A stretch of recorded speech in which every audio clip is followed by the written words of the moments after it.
அனைவருக்கும் வணக்கம். ரேஷன் அட்டை வைத்திருக்கும் அனைவரும் கவனத்தில் கொள்ளக்கூடிய மிக மிக முக்கியமான மகிழ்ச்சியான அறிவிப்பை தமிழக அரசு வெளியிட்டுள்ளது. இதை பற்றி விரிவாக தெரிஞ்சுக்கணும்னா இந்த வீடியோவை கடைசி வரைக்கும் ஸ்கிப் பண்ணாமல் முழுமையாக பாருங்கள். இந்த வீடியோக்குள்ளே போகிறதுக்கு முன்னாடி இந்த வீடியோக்கு ஒரு லைக் பட்டனை ப்ரெஸ் பண்ணிடுங்க. நீங்கள் இது வரைக்கும் என்னோட சேனலை சப்ஸ்கிரைப் பண்ணாமல் இருந்தீங்கன்னா மறக்காமல் சப்ஸ்கிரைப் பண்ணிக்கோங்க. கூடவே அந்த பெல் சிம்பிளையும் மறக்காமல் கிளிக் பண்ணிக்கோங்க. சரி, வாங்க இப்போ நாம் வீடியோக்குள்ளே போகலாம்.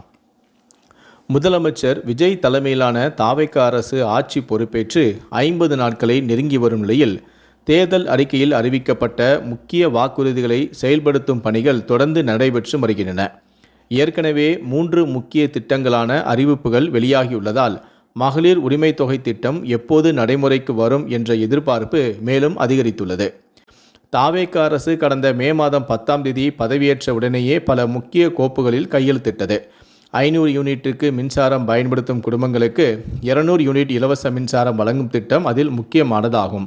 அதேபோல சிங்கப்பெண் அதிரடிப்படை உருவாக்கம் மற்றும் பெண்களின் பாதுகாப்பை மேம்படுத்தும் பல நடவடிக்கைகளும் தொடங்கப்பட்டன. சமீபத்தில் தேர்தல் அறிக்கையில் இடம்பெற்றிருந்த தாய்மாமன் தங்க மோதிரம் திட்டமும் அதிகாரப்பூர்வமாக அறிவிக்கப்பட்டது. இந்த திட்டம் செப்டம்பர் 15ஆம் தேதி தொடங்கப்படும் என்று, ஜூன் 22ஆம் தேதி முதல் பிறக்கும் குழந்தைகள் இதன் கீழ் பயன்பெறுவார்கள் என்றும் அரசு தெரிவித்துள்ளது. இதனால் மற்ற தேர்தல் வாக்குறுதிகளும் கட்டம் கட்டமாக செயல்படுத்தப்படும் என்ற நம்பிக்கை மக்களிடையே வலுப்பெற்றுள்ளது. 60 வயதிற்கு மேற்பட்ட குடும்ப தலைவிகளுக்கு மாதந்தோறும் 2500 ரூபாய் வழங்கப்படும் என்ற அறிவிப்பு தேர்தல் காலத்திலேயே பெரும் வரவேற்பை பெற்றது. தற்போது அந்த திட்டம் எப்போது தொடங்கும், விண்ணப்பங்கள் எப்போது பெறப்படும், தகுதி விதிமுறைகள் என்ன என்பதற்கான அதிகாரப்பூர்வமான அறிவிப்பை பெண்களும் ஆவலுடன் எதிர்பார்த்து நோக்கி வருகின்றனர். மதுரை மாவட்டம் மேலூரில் முதலமைச்சரான ஜோசப் விஜயின் 52வது பிறந்தநாளை முன்னிட்டு இரட்டை மாட்டு வண்டி பந்தய நிகழ்ச்சி நடைபெற்றது.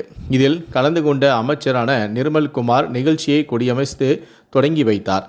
பின்னர் செய்தியாளர்களின் கேள்விக்கு பதிலளித்த அவரோ 2500 ரூபாய் மகளிர் உரிமை தொகை திட்டம் தொடர்பாக முக்கிய விளக்கத்தையும் அவர் வழங்கினார்.